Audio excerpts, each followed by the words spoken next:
Waalaikumsalam. Silahkan masuk.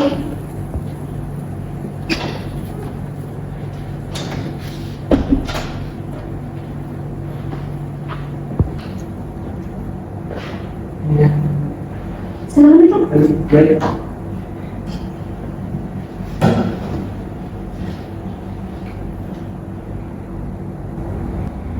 Saya izin cek datanya dulu ya Mas ya. Iya, baik. Apa benar ini dengan Mas Aldi Firmansyah? Iya, benar sekali. Oke. Jadi Mas Aldi ini asalnya dari Kalimantan Timur ya? Iya, saya dari Kalimantan Timur. Jadi saya di Kalimantan Selatan ini kuliah.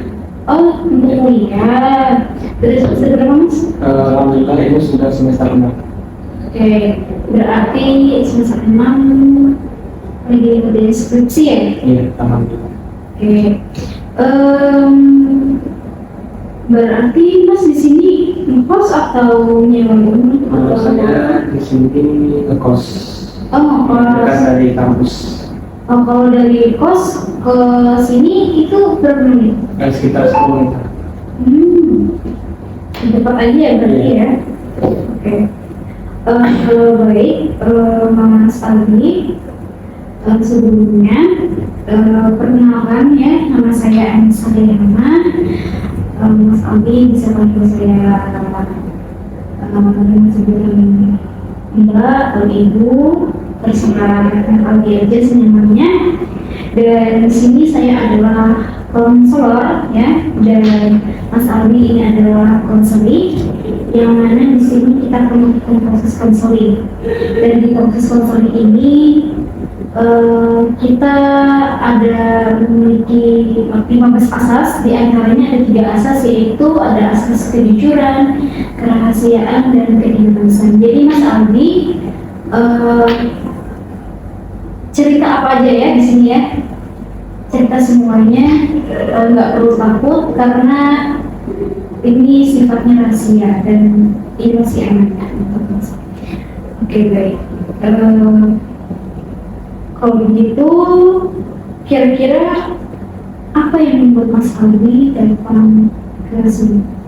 Jadi saya datang ke ibu atau melakukan konselor ini karena saya merasa kayak susah atau sulit beradaptasi dengan lingkungan saya yang baru ini.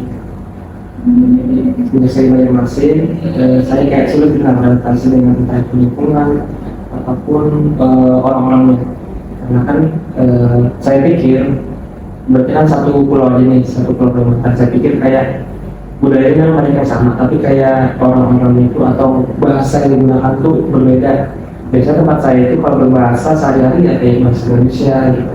Jadi saya pas saya awal ke Kalimantan Selatan atau ke Banjarmasin ini, kayak pas orang berbicara dengan saya itu bingung menangkapnya apa sih maksudnya ini, karena saya dengar kayak orangnya terlalu cepat dengan berbicaranya. Jadi saya bingung dan kurang bisa menangkap apa inti dari percakapan orang tersebut. Dan juga saya ingin menjawab pertanyaan itu atau pertanyaan dari orang tersebut, namun saya takut salah menafsirkan atau saya takut tidak sopan. Oke, baik, saya simpulkan berarti Mas Aldi ini kesulitan dalam beradaptasi dengan orang-orangnya. Berarti Mas Aldi ini selama di kampung halaman itu sehari-hari memakai bahasa Indonesia ya? Iya, cuma kadang orang tua saya atau ibu saya kan orang asli sana, orang suku pasar, jadi kadang beliau itu pakai bahasa pasar dalam rumah. Tapi saya tidak bisa gitu, untuk kayak bercakap pasar secara lisan, tapi kalau mengerti saya mengerti saja. Oke, baik. Saya memahami ya apa permasalahan dari Mas Aldi. Pasti ini Mas Aldi merasa tidak nyaman ya dengan lingkungan yang baru ini, yang mana orang Banjar terkenal mungkin berbicaranya lumayan cepat ya, dan informasinya juga sedikit tinggi. Oke. Baik, dari cerita Mas Aldi tadi ya, saya mau nanya, kalau misalkan Mas Aldi, misalkan ada orang lain yang berbicara sama Mas Aldi gitu ya, ngobrol gitu, kira-kira Mas Aldi apakah ada kayak pernah nanya balik gitu, apa maksud dari ucapan dari si orang ini gitu. Oh, kalau itu tentunya pernah. Contohnya misalkan saya, karena saya pakai berbahasa Indonesia kan, ketika bercakap dengan orang asli Banjar, jadi orang tersebut bilang kayak dari mana gitu. Nah, saya kurang bisa memahami maksudnya apa sih kayak dari mana gitu.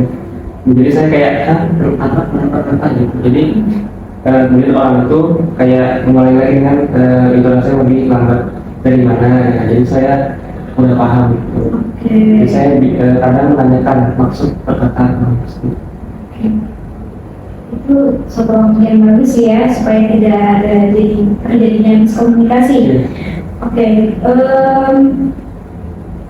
Tapi apakah Mas Aldi ini sebenarnya memahami bahasa Banjar atau tidak?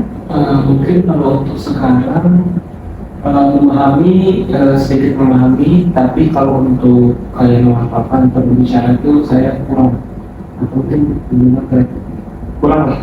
Cuma kalau untuk misalnya teman atau siapa berbicara dengan teman saya mulai bisa sedikit memahami. Berarti kalau misalkan kayak Mas Aldi sedang kuliah gitu ya, Mas Aldi apakah ada mengalami kesulitan juga gitu dalam menerima ilmunya gitu?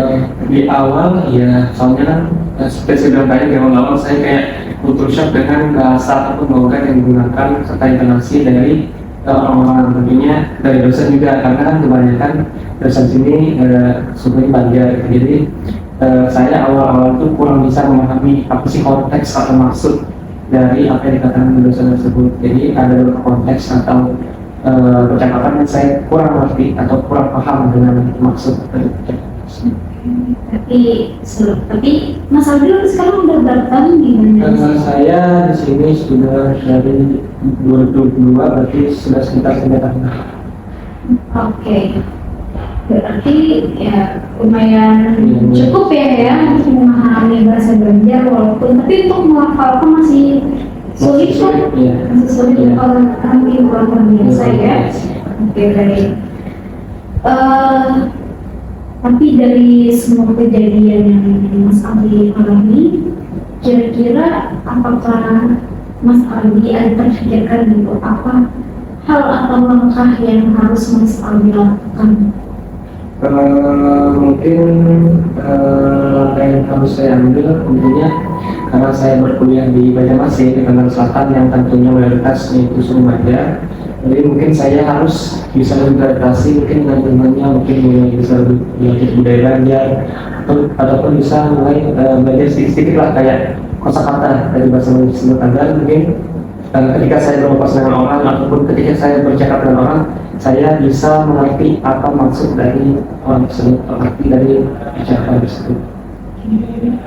Kalau dari saya melihat ya, sepertinya Mas Aldi sudah tahu apa yang harus Mas Aldi lakukan ya untuk mengatasi hal tersebut, yang mana ini artinya Mas Aldi juga mengerti apa permasalahan yang Mas Aldi alami gitu.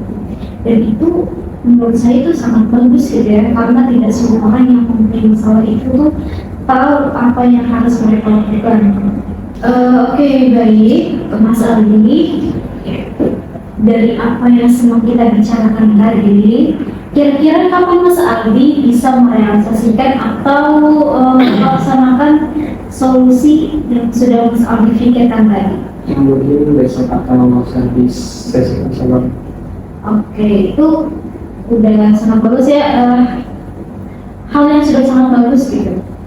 Dan saya yakin Mas Aldi bisa melakukannya dengan baik. Baik, terima kasih untuk Mas Aldi karena sudah mau datang ke sesi konseling kali ini, yang mana ini artinya Mas Aldi berani untuk menyampaikan apa yang Mas Aldi alami, apa yang Mas Aldi pikirkan, dan itu ada suatu langkah yang sangat bagus. Saya ingin terima kasih kepada Ibu karena sudah membantu saya mengatasi masalah yang saya alami. Itu saya di sini. Terima kasih. Assalamualaikum. Waalaikumsalam.